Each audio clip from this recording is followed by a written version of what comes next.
Hello students, last class में हमने alkyl halide की केमिकल प्रॉपर्टीज़ स्टार्ट करी थी। उसमें हम देख रहे थे कि एल्किल हैलाइड जो है वो न्यूक्लियोफिलिक सब्स्टिट्यूशन रिएक्शन शो करते हैं।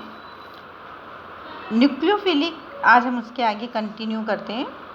न्यूक्लियोफिलिक सब्स्टिट्यूशन रिएक्शन जो होती है वो दो तरह की होती है, SN1 रिएक्शन और SN2 रिएक्शन। हम देखते हैं पहले SN1 रिएक्शन। SN1 रिएक्शन का मतलब है unimolecular nucleophilic substitution reaction. The hydrolysis of tertiary butyl bromide with aqueous solution of sodium hydroxide is a typical example of SN1 reaction। इसमें हम टर्शरी हैलाइड की बेस की प्रेजेंस में reaction कराते हैं, तो इसमें हमें टर्शरी अल्कोहल मिलता है और ब्रोमाइड आयन इसमें लीव कर जाता है। इसकी मैकेनिज्म को हम समझते हैं। SN1 रिएक्शन में SN1 रिएक्शन में जो रेट ऑफ रिएक्शन होती है वो एक ही मॉलिक्यूल की कंसंट्रेशन पर डिपेंड करती है। जो हमारा रिएक्टेंट होता है उसी की कंसंट्रेशन पर ये रेट ऑफ रिएक्शन डिपेंड करती है। The rate of reaction is जो रेट ऑफ रिएक्शन होती है वो हाइड्रोक्साइड आयन की कंसंट्रेशन पर डिपेंड नहीं करती है, इसीलिए इसे हम फर्स्ट ऑर्डर रिएक्शन कहते हैं। और इसको हम इस तरह से रिप्रेजेंट कर सकते हैं काइनेटिक्स की फॉर्म में, रेट इक्वल टू के और टर्शरी हैलाइड। इसका मतलब ये है कि इसकी जो रेट ऑफ रिएक्शन है वो सिर्फ टर्शरी हैलाइड पर ही डिपेंड कर रही है, इसीलिए इसे यूनिमॉलिक्यूलर रिएक्शन कहा जाता है। इसकी जो मैकेनिज्म है, SN1 रिएक्शन की मैकेनिज्म 2 स्टेप में होती है। फर्स्ट स्टेप में हम देखते हैं, जो फर्स्ट स्टेप होती है वो इसकी स्लो स्टेप होती है और रेट डिटरमाइनिंग स्टेप होती है। ये इस रिएक्शन में हेट्रोलाइटिक टाइप का क्लीवेज होता है। जो CX बॉन्ड होता है उसमें हेट्रोलाइटिक क्लीवेज होता है और कार्बोकेटाइन का फॉर्मेशन होता है।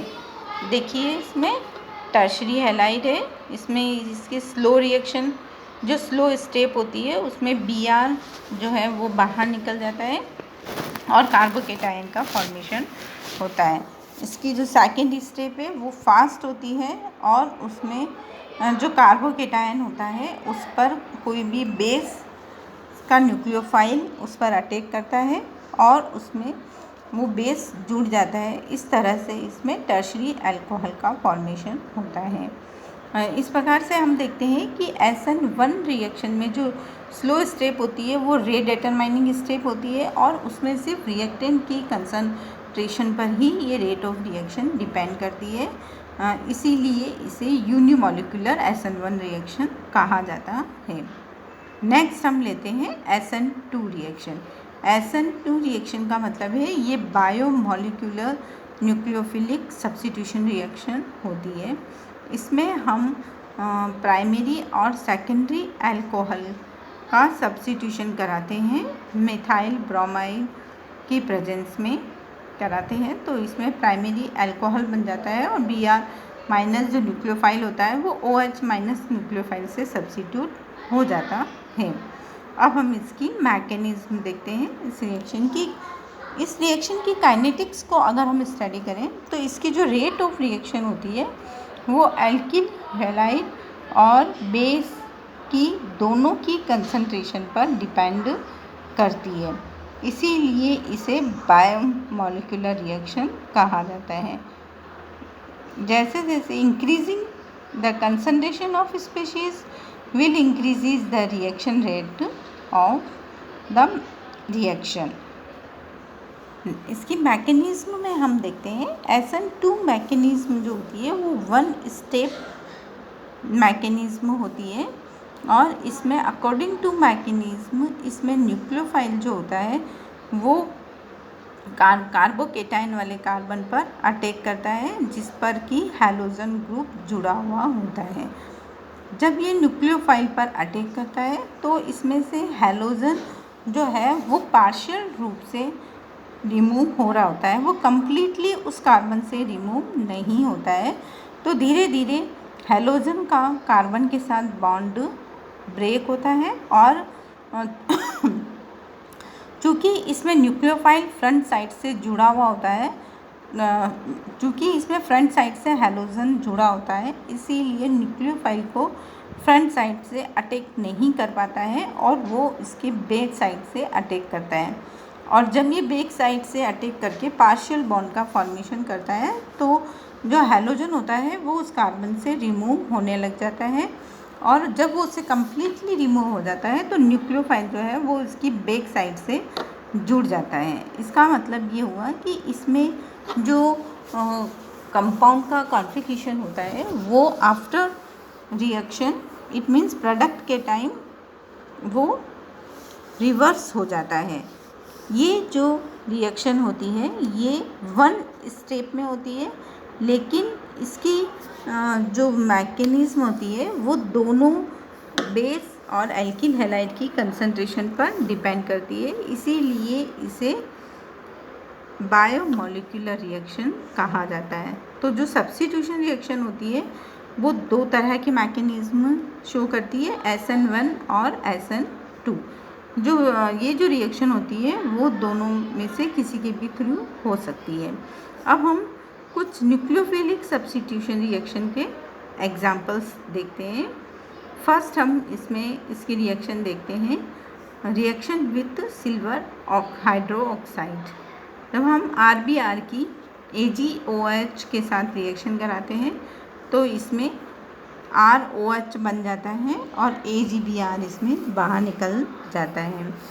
नेक्स्ट रिएक्शन देखते हैं, इसमें हम RX की रिएक्शन सोडियम एल्को ऑक्साइड के साथ कराते हैं। तो सोडियम एल्को ऑक्साइड के साथ कराने पर इसमें NaX बाहर निकल जाता है और ROR- हमें इसमें मिलता है जिसे हम ईथर कहते हैं। इस रिएक्शन को हम विलियमसन ईथर सिंथेसिस भी कहते हैं, जिसे हम ईथर के सिंथेसिस में यूज़ करते हैं, और ये जो होती है ये SN2 टाइप की रिएक्शन होती है। नेक्स्ट हम इसकी केमिकल रिएक्शन में देखते हैं, रिएक्शन विथ एमीन्स और अमोनिया। इसमें एल्किल हैलाइड की रिएक्शन हम अमोनिया के साथ करवाते हैं तो इसमें RNH2 बन जाता है और HI इसमें बाहर निकल जाता है। इसी तरह से जैसे हमने अमोनिया से कराई, इसकी रिएक्शन हम प्राइमरी एमीन से भी करा सकते हैं। जब हम प्राइमरी एमीन से इसकी रिएक्शन कराते हैं तो इसमें RNHR बन जाता है और HI इसमें बाहर निकल जाता है। नेक्स्ट इसकी रिएक्शन है KCN और AgCN के साथ। एल्किल हैलाइड जो है वो KCN के साथ अल्कोहल की प्रेजेंस में रिएक्शन करके एल्किल साइनाइड और नाइट्राइल का फॉर्मेशन करते हैं। जैसा हम रिएक्शन में देख रहे हैं कि RX की रिएक्शन हम KCN के साथ करा रहे हैं अल्कोहल के प्रेजेंस में, तो उसमें एल्किल साइनाइड बन जाता है।